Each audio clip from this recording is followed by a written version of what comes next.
Oh, Discord, what the hell are you doing? So, next month, everybody's account on Discord will be listed as a teen account and it will be age restricted. To get around this, you're going to need to provide your government ID. Yes, this is the Discord, a company which was hacked and over 70,000 images of government issued ID, well, was taken because the thing was hacked. Oh, dearie me. But get this, if you don't provide an image or government ID, then in some cases, this is what they say, they're going to use an AI inference model to just kind of work out if you are an adult.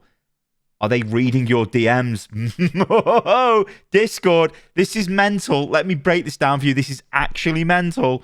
So I think the TLDR of all of this is under the, I guess, the guise or the pretense of we're going to protect the kids. Discord are going to basically start mass surveilling their users, which is a bit of a problem. And this opens an entire debate, which I'm not going to go into in this video, of where does the buck stop here, right? Platforms need some level of security, sure, but surely ultimately it comes down to the parents, and the parents regulating the usage of apps and whatever their kids use. You know, I'm sure there's a lot of kids out there that are just given access to mobile phones, iPhones, you name it, and their parents don't know what they're doing. Surely they should be, you know, looking after them but whatever. But this is more than just protecting the kids, right? Because this is about Discord's IPO. It's about data. It's about AI model training. That's what this is about. And it's all under the guise of we're protecting the kids, right? So just let's go through this because it's quite shocking. So Discord launches teen by default global settings. And this is what they say.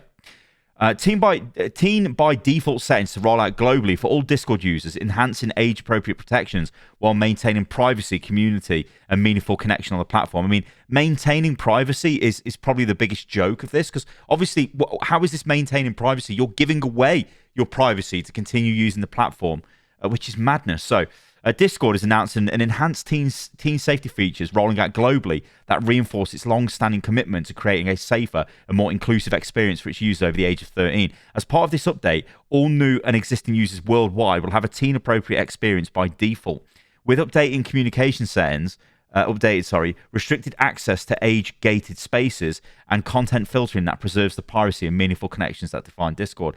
Beginning with a phased global rollout to new and existing users in early March, users may be required to engage in age verification process to change certain settings or access sensitive content. This includes age-restricted channel servers, commands, and selected message requests. Nowhere is our safety work more important than when it comes to teen users, which is why we are announcing these updates in time for Safer Internet Day. Rolling out teen by default settings globally builds on Discord's existing safety architecture, giving teens strong protections while allowing verified adults flexibility. We design our products with teen safety principles at the core, and we'll continue working with safety experts, policymakers, and Discord users to support meaningful long-term well-being for teens on the platform.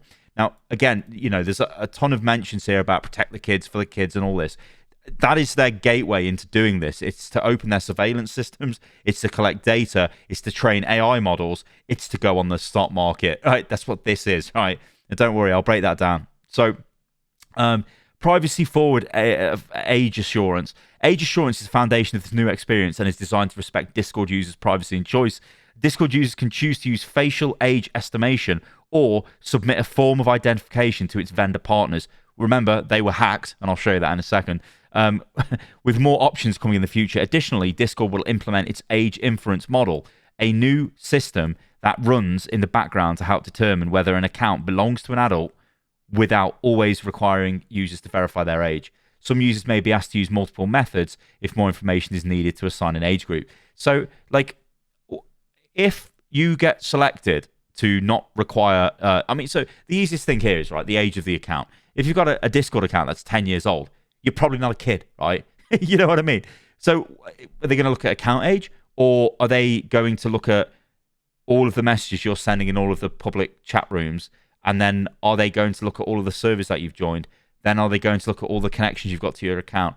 Then are they going to look at your DMs? I'm not saying they're looking at your DMs, but who knows? Where does this stop? And they build a literal AI model of you as a user. And then what can they do with that data, right? Well, it can be sold for targeted ads. You already see on Discord, you get those little pop-ups all the time. Complete the mission, do this, whatever. They're annoying as shit, but they are targeted towards you. I think a lot of them initially began as a global thing, but I think now they do target them to specific groups. this is so Discord can make money. And the reason why they need to do this is as soon as they go onto the stock market, they're going to be beholden to shareholders who are going to want to see increased returns year over year, well, quarter over quarter. And if that doesn't happen, there's going to be a problem. And one surefire way to do that is this is going down like the shitification of the internet kind of route. When you look at platforms like Facebook, I think they're probably the main criminal in this department of getting user data and then just absolutely rinsing the data, and then eventually everything becomes an algorithmic slop feed, which is what most social media is these days. But basically, those platforms are taking your data, turning you into a profile, selling that profile to advertisers who can then target you very accurately. This is what Discord wants to do, because Discord's got a lot of users on its platform and it's struggling, I'd imagine, to actually make money off them. And like I said, when it goes public with its IPO, it's going to need to make money. So I think a lot of this, it isn't about protecting kids, right? They're going to say it is, but it's about collecting data so they can build models, which those models can then be used for advertising or training more AI models. And it's just going to be a disaster, honestly, straight up a disaster. So they say key privacy protections of Discord's age assurance approach include on-device processing, video selfies for facial age estimation never leave a user's device. And again, they can say this, but the problem is they have been hacked. Their third-party ID confirmation suppliers have been hacked. Like, again, I'll show you all this in a second. There's quite a nice little BBC article on it, but quick deletion, they say. Identity documents submitted to our vendor partners are deleted quickly. Again, are they? In most cases.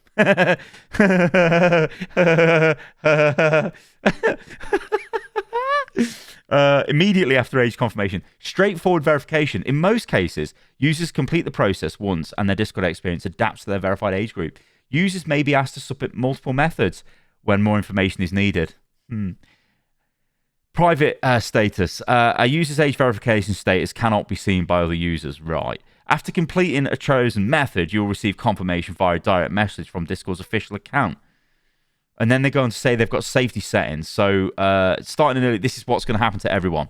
So starting in early March, all new and existing Discord users globally will be assigned new default settings that support age-appropriate experiences. So you're going to have content filters, which means Discord users will need to be age-assured as adults in order to unblur sensitive content or turn off the setting. Age-gated spaces. Only users who are age-assured as adults will be able to access age-restricted channels, servers, and app commands. Message request inbox. Direct messages from people a user may not know are routed to a separate inbox by default, and access to modify this setting is limited to age-assured adult users. Friend request alerts. People will receive warning prompts for their friend requests from users that they may not know. And stage restrictions.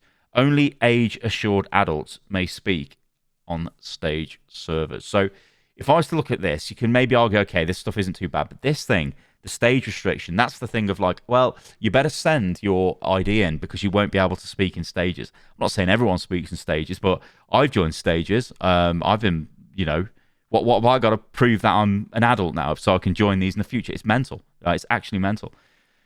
And then they say last year, Discord launched a team by default experience in the UK and Australia, and that's what was hacked. And then they go on to say, yeah, so let me just show you something. So the BBC reports, ID photos of 70,000 users may have been leaked, Discord says. They may have been leaked. So this happened last year in October, and it's mental. This is what they say. So a Discord messaging platform, popular with gamers, says official ID photos of around 70,000 users have potentially been leaked after a cyber attack. Oh no. The platform, which has more than 200 million users worldwide, says hackers had targeted a firm that helps to verify the ages of its users, but the Discord platform itself was not breached. People can provide ID photos to verify their age on Discord, networking call for players to chat and share files with others in the gaming community. The leaked data may involve personal information, partial credit card details, and messages that were exchanged with Discord's customer service agents. And surely not your DMs. No. No full credit card details, passwords, or messages, and activity beyond conversation with Discord's customer support agents were leaked, the firm said. Because, of course, if they said, yes, all of your DMs have been downloaded, it would be the end of Discord, right? So they would never, ever say anything like that. They're always going to make it sound not as bad as it ever was. You never told the full story. All impacted users have been contacted, and Discord is working with law enforcement to investigate the matter. The platform has said it revoked the customer support provider's access to the system that was targeted in the breach. Discord did not name the third-party company involved. right. A representative from Zendesk, a customer service provider for Discord, told the BBC that its systems had not been compromised and that the breach was not caused by a vulnerability with its platform. Some online commentators have claimed that the data breach was bigger than Discord has revealed, and I would be inclined to believe this. A spokesperson for Discord told the BBC that those claims are inaccurate, part of an attempt to extort payment. The spokesperson said the breach was not a ransomware attack. We will not reward those responsible for illegal actions. Cyber criminals frequently target personal data, which can command a high price on the black market for use in scams. Information like full names and official ID numbers is especially valuable because, unlike credit card details, it typically remains unchanged. So, I mean, let's be real here, right? What the hell is going to happen with Discord? You're going to either need to provide a fake ID, right, if you don't want to give them your actual ID because you can't trust them. And I can't blame you if you can't trust them based off what I've just showed you. We know they've been hacked. You're going to have to, and if they say, no, we don't need your government ID, we're just going to look at your Discord activity, you need to start joining servers that a boomer would join, right? And talking about boomer stuff. So, I don't know, hip replacements? Is there a hip replacement server? Pensions? What about your pension? I want to talk about my pension. I don't know, what do old gits talk about these days? Probably like, if you're in the UK, bowls. I don't know. Am I being ageist here? Yeah, billiards maybe? I don't know. So what's this all about really, right? Yeah, we're protecting the kids. Yeah, you know, we want a safe platform, whatever. It's about this, right? This is Discord's IPO. So this is its initial public offering. This is when a company puts its shares on the public stock market. And the reason they do this is to try and raise loads of capital. If the share price goes up, they make loads more money, right? Makes the shareholders happy. The people who have invested in the private markets, then they can sell, right? And their original investors, like their venture capital investors and all that shit, right? So let's just go through this because it's going to give you a bit of insight. Wall Street is once again whispering around a potential Discord IPO. Discord, the popular chat and community platform, filed confidential IPO paperwork with the SEC and has pinned its hopes on a debut in March, sources told Bloomberg. The company hired top-tier tech IPO bankers Goldman Sachs and JP Morgan Chase as its underwriters. Should the tea leaves continue to look positive for this offering, the public could be getting a peek at Discord's finances next month. And remember, Discord have said they've got 200 million users. And like I've said, this is one of those things with these platforms. Like I was blabbing on about Facebook. If you've got the users generate data, and that data is valuable, so you need to be able to sell the data. And this is what Discord is trying to do. It's moving into selling the data in whatever guise that may be, for targeted adverts, for building AI models, you know, all that kind of stuff. It becomes valuable because Discord is creating lots of organic stuff. It's like Reddit, right? Creating organic content all the time, unless it's a bot. But whatever.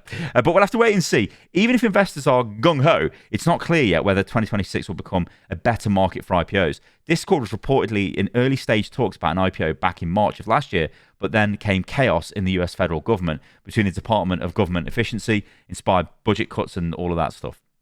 If the current stock market rally continues and encourages late-stage startups to go public, Discord's IPO could be one of the biggest of the year. Discord was last valued at $14.7 billion in 2021 round, in which it raised $500 million. So we're not talking an insignificant amount of money here. And again, this is because it's got 200 million users. That's it. This platform makes money off its users. It's got an engaged user base. So, I mean, if anything, this could be, you know, I've always thought for chat programs, wouldn't it be good if there was some sort of program where you could, I mean, I don't even think this is possible, but you could connect like all of your like sort of gaming in one place. So if you've got like, let's say the name Stylosa, that you can kind of connect, like, you know, imagine having like your PSN, you know, your Xbox and all that stuff all in one place. That'd be pretty cool. But I think that's probably what Discord are trying to do, but they're just going about it in that, you know, very let's make as much money as possible, screw the users kind of way. It's then shitification, right? It's get the users in, give them a good experience, then just completely smash them with just shit because they're like, oh, you got to use it now, right? Anyway, the chat app, originally made popular by gamers, now claims more than 200 million monthly active users. The company reportedly walked away from a 10 billion acquisition by Microsoft. Oh, I clicked on it, but there we go. Let's go back. Apparently, I can't go back, but whatever. Okay, so what is going on here, right? I mean, Discord has become ingrained in a lot of people's usage. I mean, for me, I use Discord all the time. I'm sure you guys do as well. It's going to be a question of, do you walk away from Discord? Do you age verify? Does Discord automatically verify you? So, or do you provide fake ID to keep using Discord? Or is there a competitor which is going to rise from the ashes? I don't know, but I just thought this was interesting to cover because again, it's one of those like vague things where it's we're protecting the kids, but not really. We're trying to set the stage basically for our IPO where we can be infallible and we can say we've got this, this, this, and this, and we've got tons of user data and we can sell this for a bunch of different reasons. That's why they're doing this, and this is not right. I don't think this is right. All right, guys, thanks for watching the video. Let me know what you think about this in the comments below. I've been Stylosa. You can follow me on everything, which is @Stylosa. And yeah, I'll catch you lovely lot on the next video. See you soon.